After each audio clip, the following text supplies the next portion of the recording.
Assalamualaikum wabarakatuh.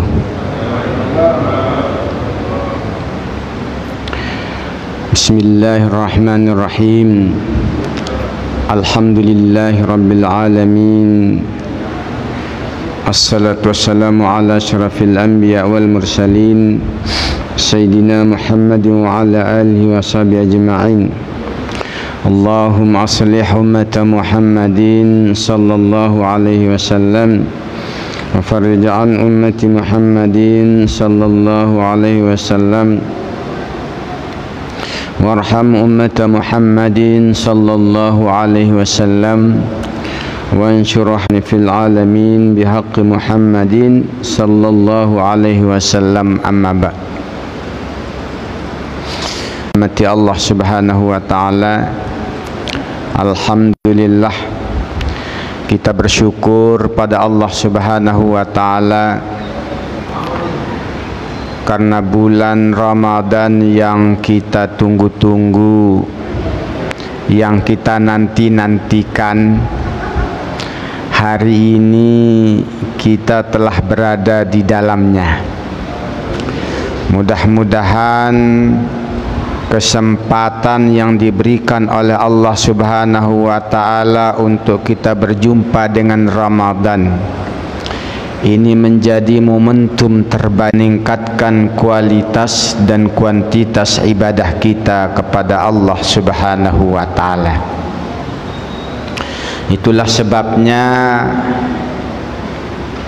insya Allah setiap selesai salat subuh di masjid kita As-Sakinah ini akan diadakan tausiah untuk kita saling ingat mengingatkan dalam rangka meningkatkan pemahaman dan pengamalan kita terhadap ajaran agama kita.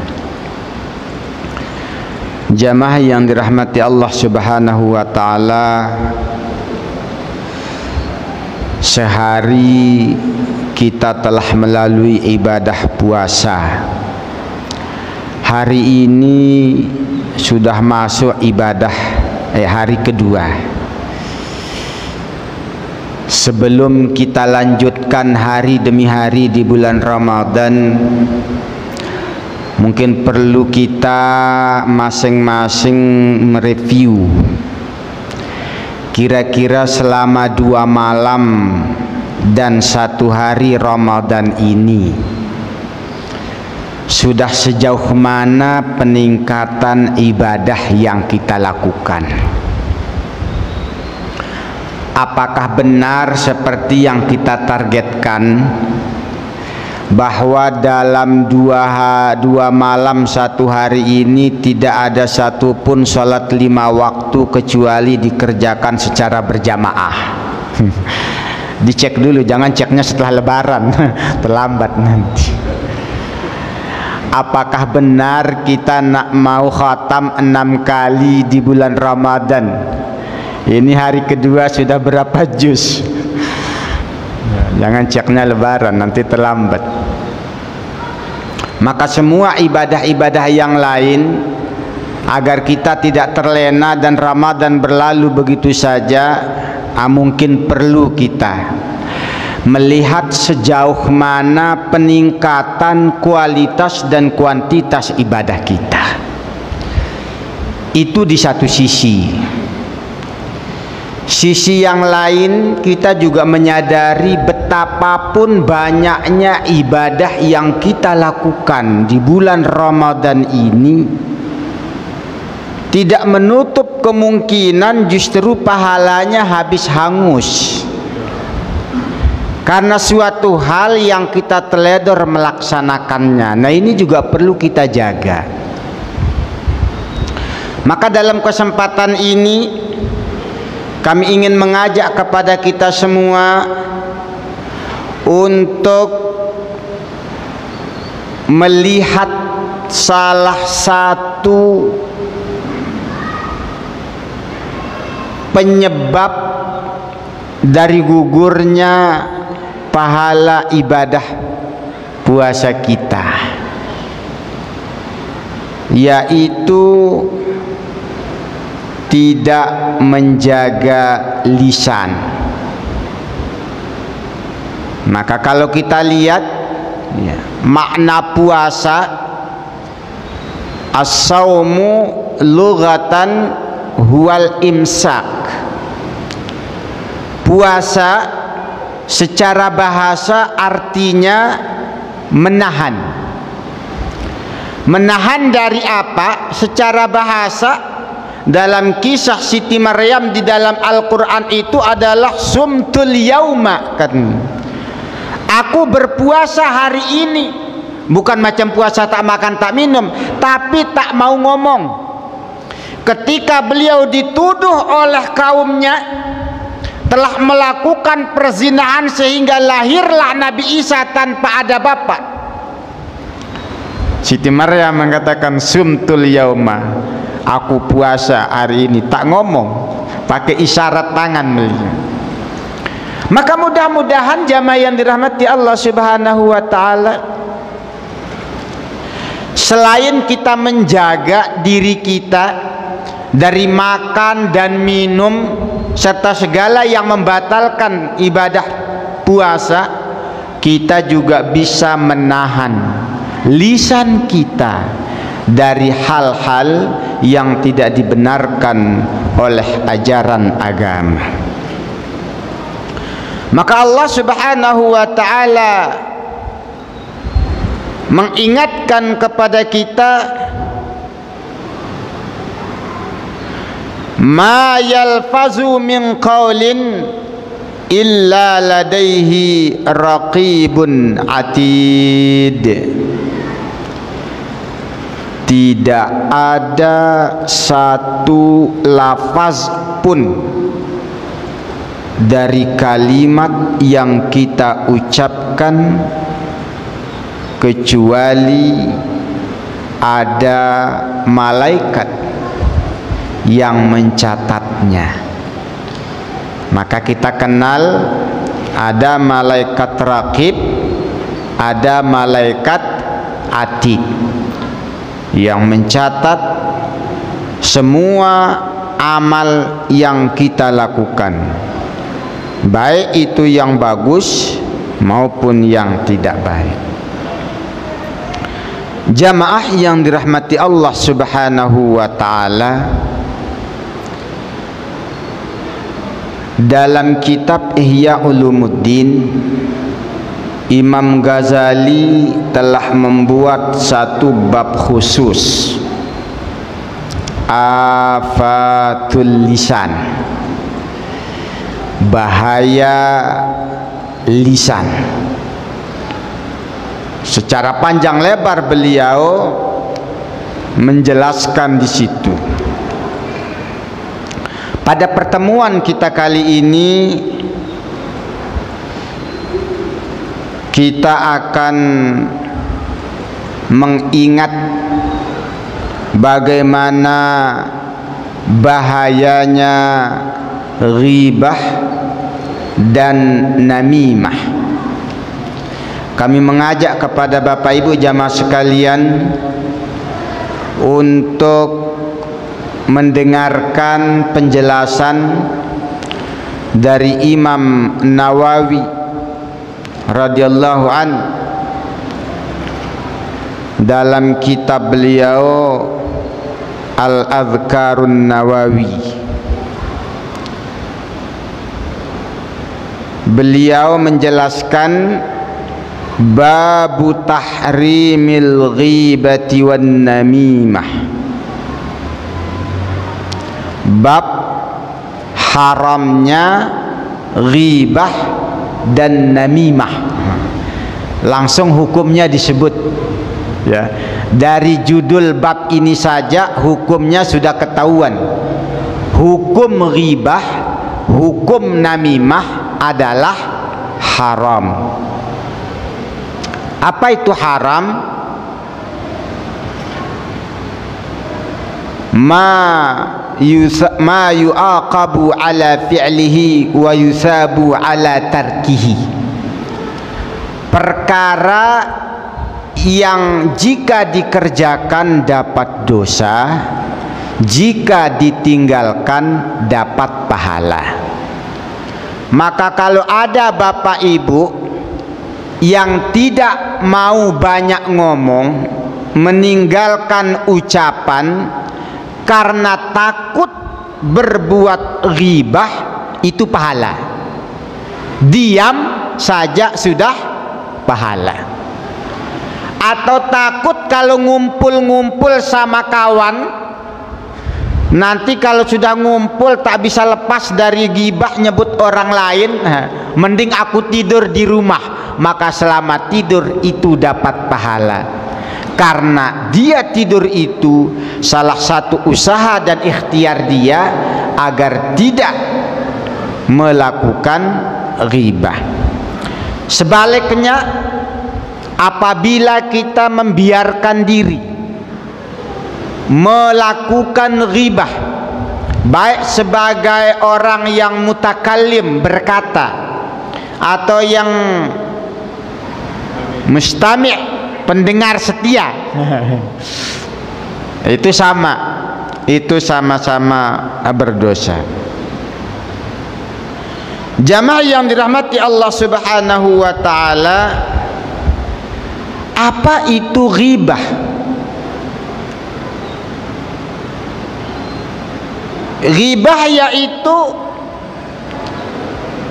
dzikrukal insana bima fihi fima yakrahu, yaitu engkau menyebut orang lain terhadap apa yang dia tidak sukai, menyebut orang lain dalam perkara yang orang itu tak suka kalau hal itu disebut. Ini juga akan membuat dia bisa sedih, bisa sakit hati, bisa tersinggung. Nah, ini juga yang dijelaskan oleh Nabi Sallallahu Alaihi Wasallam, ya, bahwa ghibah itu menyebut aib, kekurangan orang lain. Sahabat nanya, bagaimana kalau apa yang saya katakan itu betul ya Rasul? Kata Nabi, kalau apa yang engkau katakan itu betul, memang betul dia begitu, tetapi dia tidak suka hal itu disebut, maka itu engkau telah berghibah. Jika tak betul, berarti engkau telah berbohong, karena mengada-ada sesuatu yang tidak benar. Apanya yang kita sebut? Dalam banyak hal, sawa'un kana fi badanihi, bisa saja yang disebut itu adalah badannya, badan orang disebut. Contohnya apa?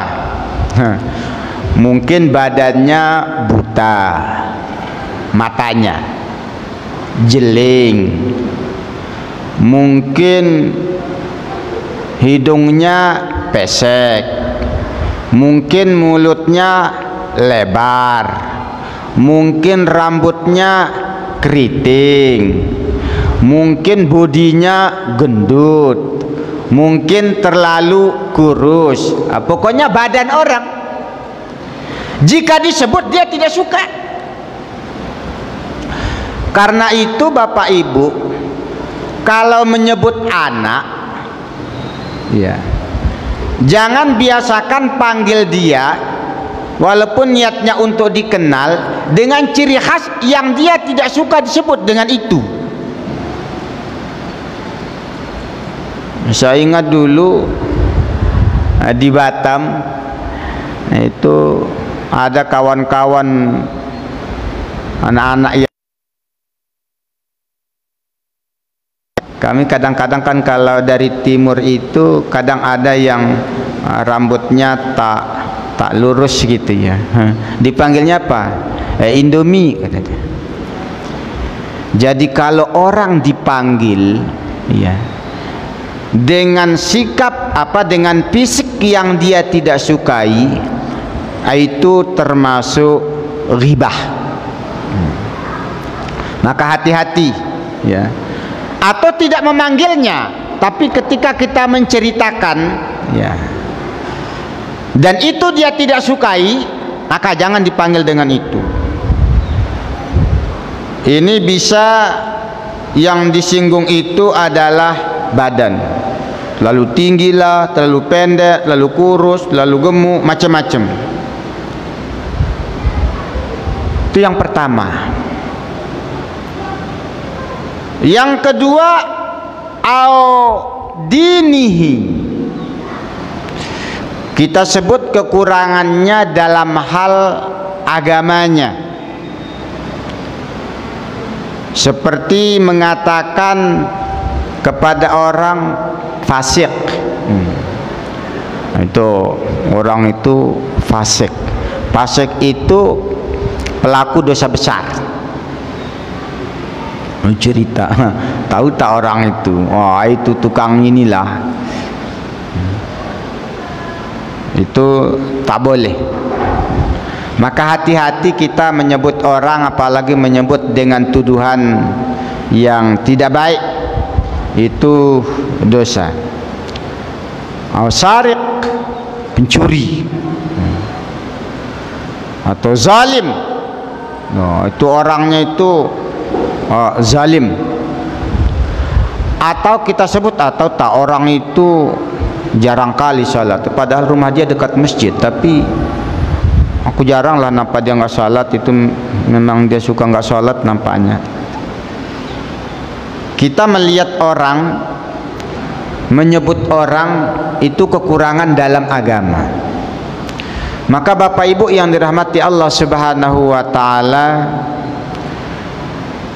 kalaupun ada orang menurut pandangan kita dia sangat kurang dalam beragama ya, kita harus berhusnuzan. Jangan-jangan dia itu melakukan ibadah kepada Allah itu tanpa sepengetahuan kita, dan tidak penting bagi dia untuk ngelapor sama kita. Kalau dia nggak datang ke masjid, mungkin dia di rumah. Ini untuk kita melihat orang, jangan sampai kita menyebut dia itu sebagai orang yang menurut pandangan kita jauh dari agama. Ada satu kisah yang saya dapat dari WA, saya belum tahu benar apa tidaknya, apakah kisah itu dibuat-buat atau tidak. Tetapi kalau direnungkan itu bagus juga. Ada seorang kiai di Jawa, kiainya itu muda.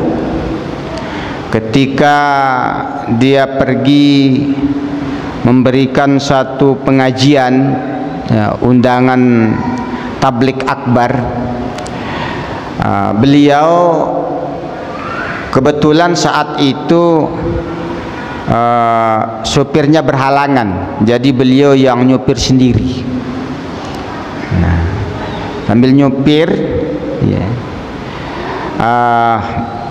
beliau lepas ininya ya, sorban ditaruh di bagian depan mobil, lalu beliau nyopir. Nah, pas di satu lampu merah, ini ternyata ada yang menghampiri. Yang menghampiri itu kalau bahasa ini tuh ya wanita tak betul ya, WTS menghampiri. Melihat beliau, nampak itu karena memang muda, ganteng, dan beliau tidak pakai sorbannya, dirayu mereka itu, dan dia ketika itu diajak masuk ke mobil, dia mau masuk, masuk dia ke mobil. Masuk, begitu masuk mobil dia ajak jalan, langsung jalan. Kayak ini mau ke Jawa Timur ceritanya. Tiba-tiba di tengah jalan, ya, lanjut perjalanan. Nah, beliau pakai itu, soalnya terkejut dia. Oh, ini kiai ini bahaya. Dia mau turun, wah ini salah alamat, ini salah yang didekati. Tapi kata beliau, ya nggak usah turun, kan tadi mau ikut. Nah, akhirnya karena nggak mungkin juga dia lompat, dia ikut. Sampailah singkat cerita di tempat pengajian, ya. Dia pun jadi bingung lihat orang ini ramai, sementara pakaian dia gimana, nggak pakai jilbab, pakai gini, pakai pakaian minim.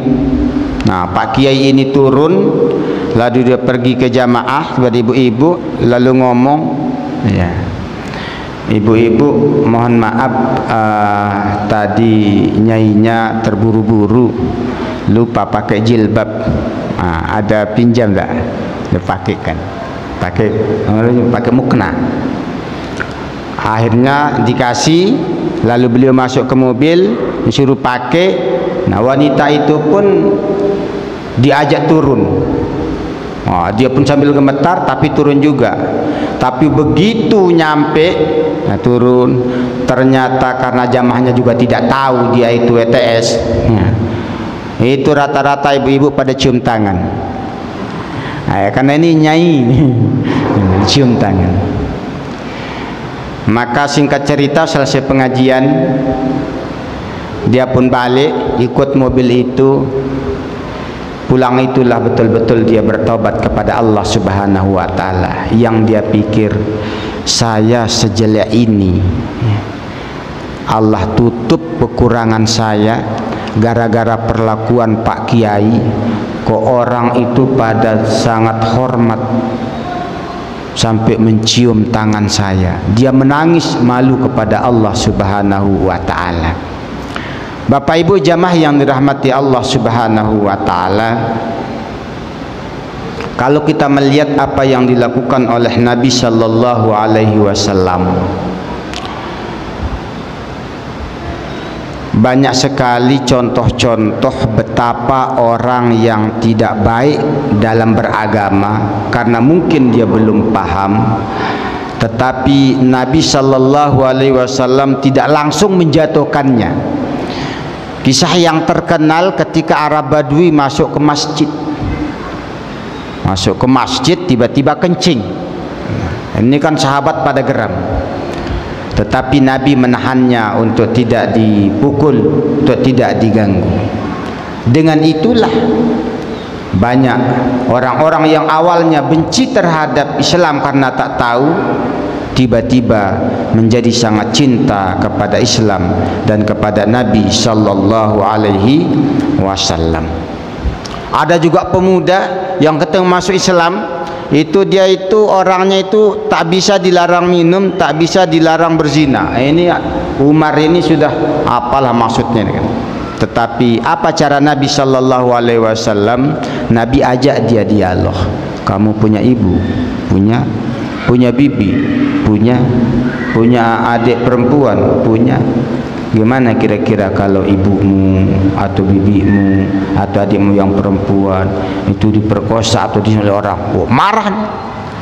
Mungkin orang yang engkau gitukan itu juga dia punya anak, dia punya suami, dia punya bapak. Lalu Nabi pegang dadanya, didoakan menjadi orang yang baik. Kata dia, begitu tangan Nabi itu menyentuh dada, macam ada sesuatu yang sejuk masuk ke dadanya, membuat dia tobat kepada Allah Subhanahu wa ta'ala. Nah jamaah yang dirahmati Allah Subhanahu wa ta'ala, maka Nabi kalau ya dikasih makanan, kalau makanan itu enak, beliau makan. Kalau makanan tak enak, beliau tak makan. Tapi beliau tidak pernah mencelanya. Kita kadang-kadang terbalik, udah dicela dicicipi, bukan dicicipi, dihabiskan. Nah, jamaah yang dirahmati Allah Subhanahu wa taala, inilah contoh-contoh Nabi berikan kepada kita untuk menjaga lisan kita jangan sampai menyebut hal-hal yang membuat orang itu tidak suka mendengar apa yang disebut oleh kita itu. Jadi yang pertama badan dia, yang kedua tentang agamanya, yang ketiga banyak sekali di sini disebut oleh Imam Nawawi, wa dunyahu, tentang dunianya, tentang hartanya, tentang akhlaknya, tentang anaknya, tentang istrinya, tentang asal-usulnya, tentang banyak sekali. Jadi kalau kita simpulkan, tentang segala sesuatu yang orang itu tidak suka disebut, tidak suka mendengar kalau itu disebut, maka itu termasuk ghibah, menyebut sesuatu yang menurut orang yang kita sebut itu adalah aib, kekurangan yang dia tidak mau disebut, maka semua itu adalah termasuk ghibah. Maka hal itu jangan kita lakukan. Jamaah yang dirahmati Allah Subhanahu wa taala, maka apabila kita mengingat ini, kita tentu akan memahami sabda Nabi sallallahu alaihi wasallam, man kana yu'minu billah falyaqul khairan aw liyasmut. Barang siapa yang beriman kepada Allah dan hari akhir, maka hendaklah dia berkata yang baik-baik saja. Kalau tidak bisa, maka hendaklah dia diam. Hari ini kita sedang berpuasa. Sejak fajar tadi kita menahan diri kita untuk tidak makan, tidak minum. Tetapi kadang-kadang nanti siang hari kita ngumpul dengan kawan, seringkali kita teledor, lupa. Ada saja orang yang kita sebut. Ini yang bahaya, yang ghibah. Menjadi tabiat manusia, kalau dia ngomong dua, kalau dia ngomongin dirinya sendiri, seringkali yang disebut yang baik-baik. Jarang kita dengar orang cerita, aduh tadi saya itu tak sempat sholat subuh. Itu diam aja, dia nggak cerita. Yang baik-baik dia tentang dirinya yang baik. Yang kedua, kalau hal yang tidak baik, seringkali yang disebut itu adalah orang yang tidak ada di tempat, bukan yang di tempat. Kalau dia nyebut kejelekan orang yang di depan dia, takut kelahi. Ya. Kadang-kadang orang di depan disanjung-sanjung, di depan kita sanjung kawan, tapi di belakang kadang kita sebut. Nah, ini ghibah yang dilarang oleh Allah Subhanahu wa taala. Maka kata Nabi sallallahu alaihi wasallam, mudah-mudahan dapat kita amalkan. Kita hari ini tingkatkan puasa kita dengan menahan diri dari lisan untuk menyebut orang lain. Ya. Puasa ngomong, ini berat sekali. Ya. Kata Imam Ghazali, salah satu cara paling efektif untuk menghindari perbuatan ghibah ialah jangan ketemu orang. Itu paling efektif. Karena asal ketemu orang, nggak mungkin nggak ngomong. Masa ketemu kita 1 jam diam aja? Bisa lah Pak. Ini buktinya kami diam semua. Ya kan lagi dengar ceramah. Tapi kalau nggak ada ceramah, nah ini yang kita kan Pak. Jadi kata Imam Ghazali, cara paling efektif untuk menghindari perbuatan ghibah, jangan ketemu orang. Maka kalau tidak begitu penting kita mau jumpa, ya enaknya nggak usah jumpa. Ditambah lagi saat ini oleh pemerintah kita memang dianjurkan untuk mengurangi perjumpaan, takut corona. Nah, jamaah yang dirahmati Allah Subhanahu wa taala, maka mudah-mudahan ya ini kita belajar sedikit demi sedikit untuk menahan kaki kita untuk jumpa kepada orang. Kalau tidak penting nggak usah datang, nggak usah jumpa. Kalaupun penting kita jumpa. Nah, dan kalau terjadi, bagaimana langkah kita? Kalau kita datang ke suatu tempat, di tempat itu jumpa kawan, tiba-tiba kawan itu lagi ngobrolin orang. Apa yang diobrolkan? Seperti tadi, dia berghibah, dia sebut kekurangan orang lain. Maka bagi yang mendengar, dia harus pertama, kalau informasi yang dia dengar itu tidak betul, itu hanya isu yang tidak benar, maka dia harus mengingkarinya, menyebutkan bahwa ini mohon maaf, nampaknya yang kita bicarakan ini tak benar, beliau itu nggak begitu kok, harus diluruskan kalau kita tahu ternyata itu isu yang tidak benar. Yang kedua, ya,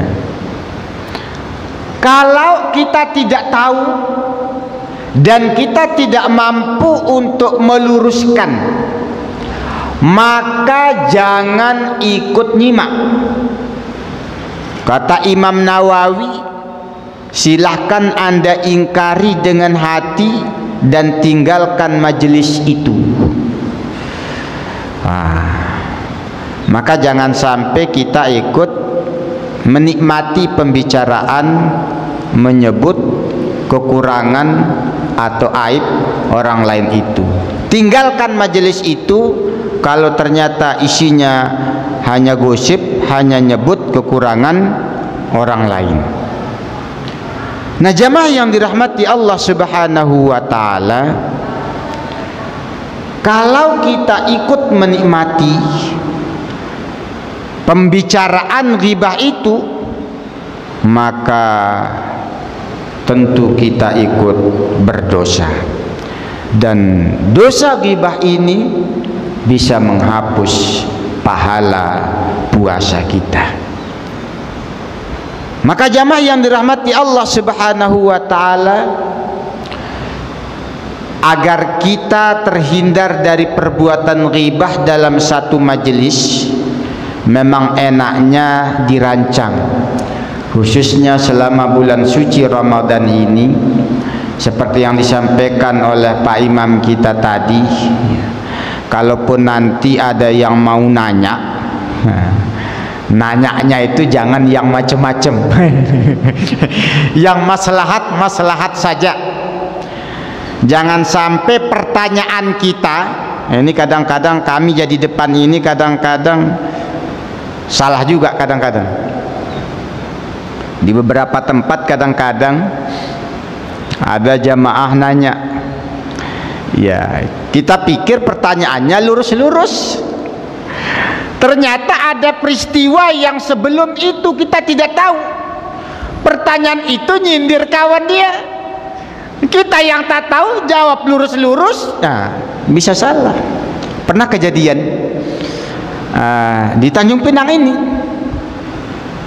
begitu beliau nanya, ya saya jawab aja. Tiba-tiba setelah itu ada yang nanya lagi. Itu pertanyaan beliau itu bikin saya agak sedih dengarnya. Mau nanya apa, Bu?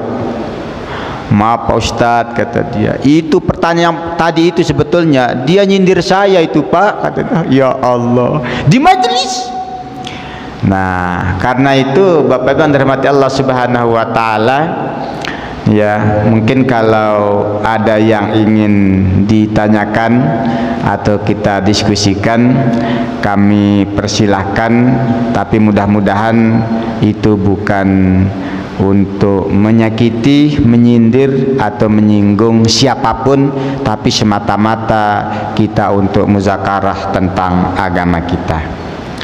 Kepada Bapak Ibu yang ingin menanyakan, kami persilakan. Iya.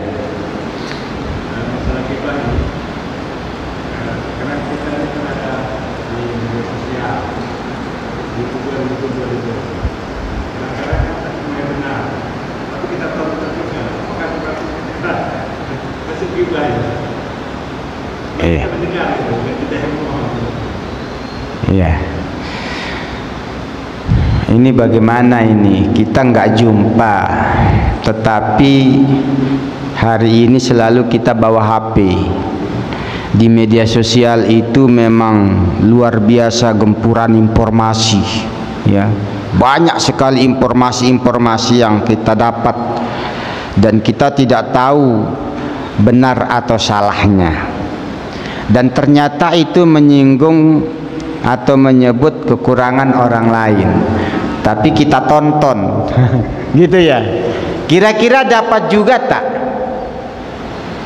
Kalau kita tidak tahu benar salahnya dan itu menyindir, menyinggung atau menyebut kekurangan-kekurangan orang, itu kena juga. Sebaiknya jangan ditonton.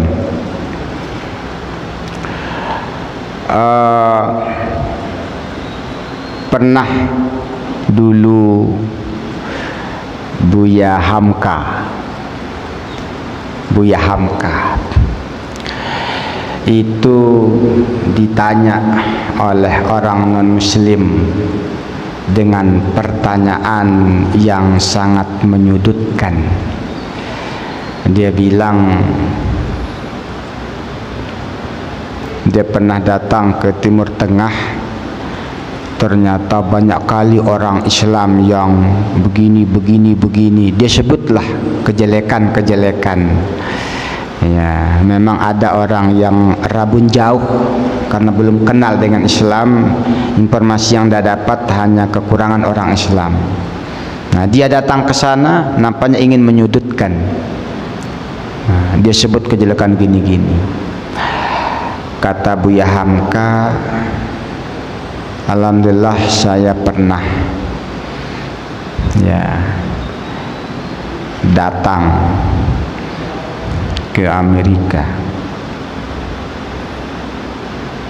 tapi saya tidak melihat orang-orang yang perbuatannya tidak baik, yang minum, yang berzina, yang apa, tidak nampak saya, kata.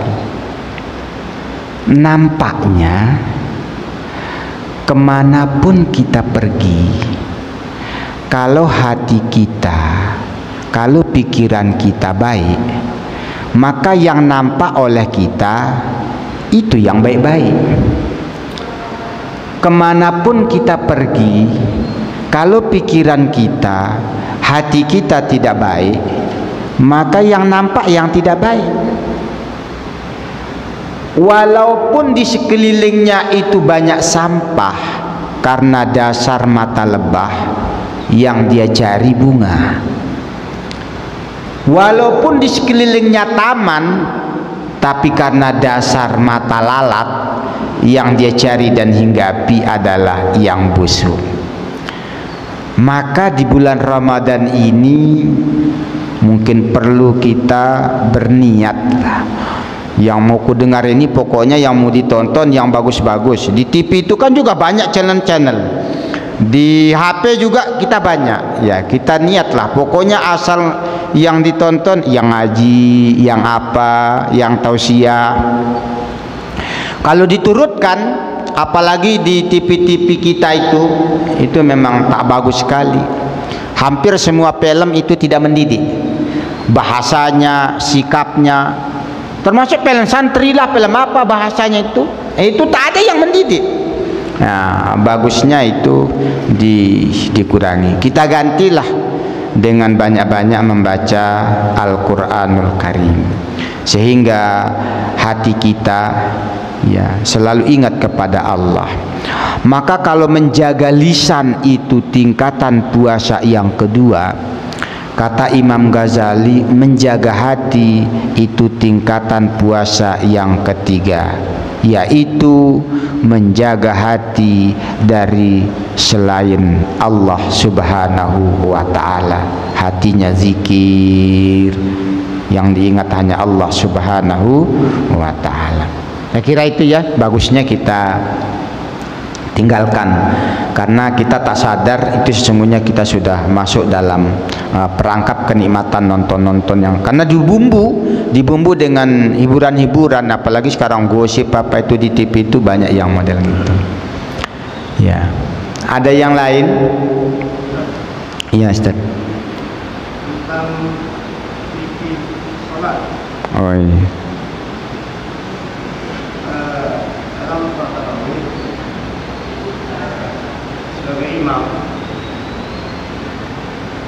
untuk doa iftitah itu apakah memang sunat?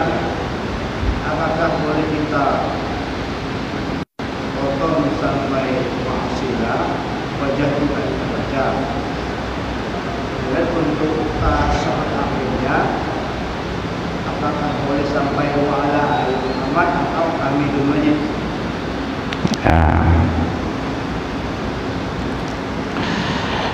Pertama, kita semua paham bahwa yang namanya sunnah itu tidak membatalkan. Itu sudah paham kita semua.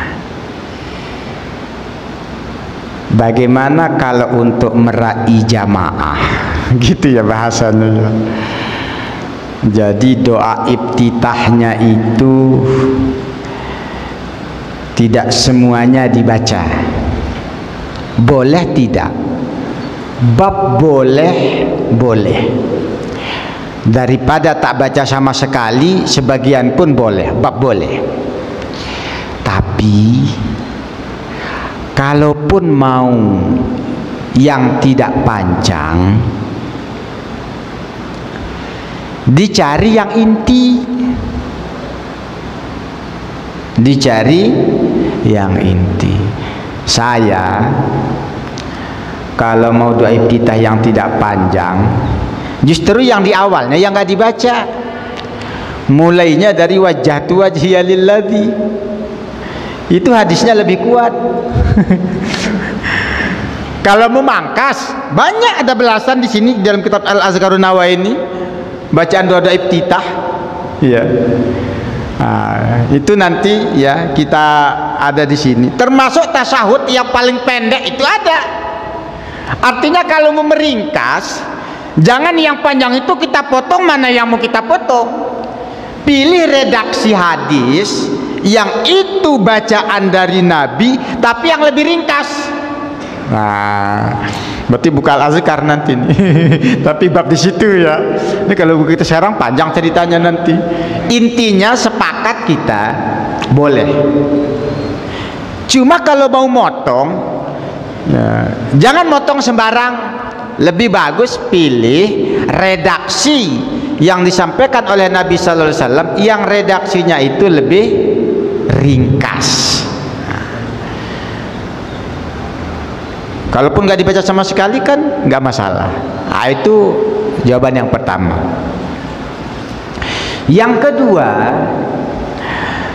ini mungkin perlu kan sebelum taraweh itu ada tausiah ya. Nah, mungkin harus banyak tausiah yang membuat jamaah itu tegar dan sabar dalam beribadah. Nah, karena menurut saya itu sudah sangat ringkas sih iftitah itu, ya. Bukan nyampe 1 juz, bukan berapa, bukan nyampe menit-menit. Tetapi kalaupun mau ya seperti tadi, ya. Walaupun menurut saya alternatif yang lain itu bagusnya ustadz-ustadz yang ceramah itu ya harus banyak memompa semangat gairah para jamaah untuk banyak beribadah. Karena kalau kita ikutkan terus namanya kita manusia, tentu ibarat pepatah orang tua kita nih, ikan cepat ikan gabus itu kadang jadi pedoman, makin cepat makin bagus. Padahal ini kesempatan emas kita untuk memperbanyak, meningkatkan kualitas dan kuantitas. Nggak apa-apa sering-sering aja diungkap cara yang model-model gitu, karena intinya itu untuk memompa semangat. Itu bagi jamaah. Nah, bagi kita yang memimpin, saya pikir alternatifnya itu kita pilih. Mungkin itu ya. Ini lengkap sekali pilihan-pilihan itu di dalam kitab ini, dalam kitab Al-Azkar Nawawi. Jadi prinsipnya boleh, tetapi jangan potong. Sering memang ketika saya baru asyhadu Assalamualaikum warahmatullahi, laju betul. Ya Allah bilang saya cepat, maka mungkin kurang. Beberapa tempat. Jadi kalau saya amat batas dari kalau tasyahud kepada Nabi, asyhadu an la ilaha illallah wa asyhadu anna muhammadar rasulullah, Allahumma salli ala sayyidina Muhammad. Allah. Kalau tasyahud akhir salawat kepada Nabi wajib, Nabi sunnah. Asyhadu an la ilaha illallah wa asyhadu anna muhammadar sayyidina Muhammad. Assalamualaikum warahmatullahi. Udah selawatnya. Kan selawat itu Allahumma shalli ala sayyidina Muhammad. Kan sudah selawat. Boleh minimal mim pada kata kum.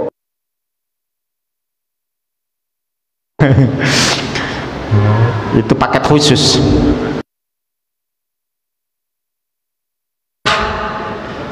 Nggak usah sampai warahmatullah, sah. Penting, waduh. Tapi kita bicara boleh ya. Nah, gitu.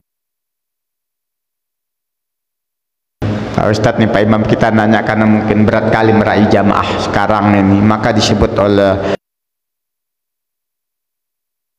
ini bukan babnya mazhab Maliki, Syafi'i, Hambali, bukan, ini mazhab Syibu'. Sibuk, jadi maunya cepat-cepat.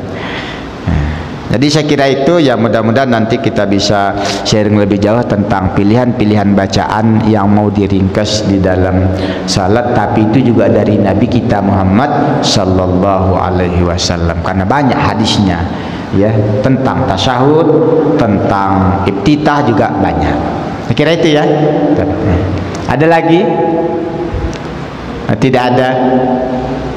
Kalau tidak ada, ini waktu kita sudah pas ya, jam 6 pas ya. Sebelum kita tutup ya, kita sama-sama saling mengingatkan, mudah-mudahan selama kita melaksanakan ibadah puasa Ramadan, kita bisa melatih diri kita menjaga, menahan imsak, menahan dari banyak ngomong.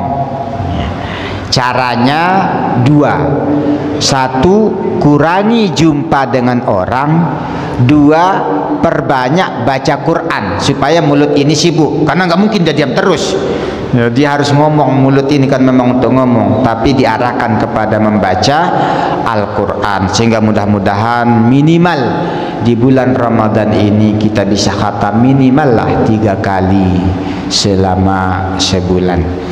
Amin ya rabbal alamin. Ini yang dapat kami sampaikan. Terima kasih atas segala perhatian, mohon maaf atas segala kekurangan. Akhirul kalam, wallahul muwaffiq wal hadi ila sabilir rasyad. Assalamualaikum warahmatullahi wabarakatuh.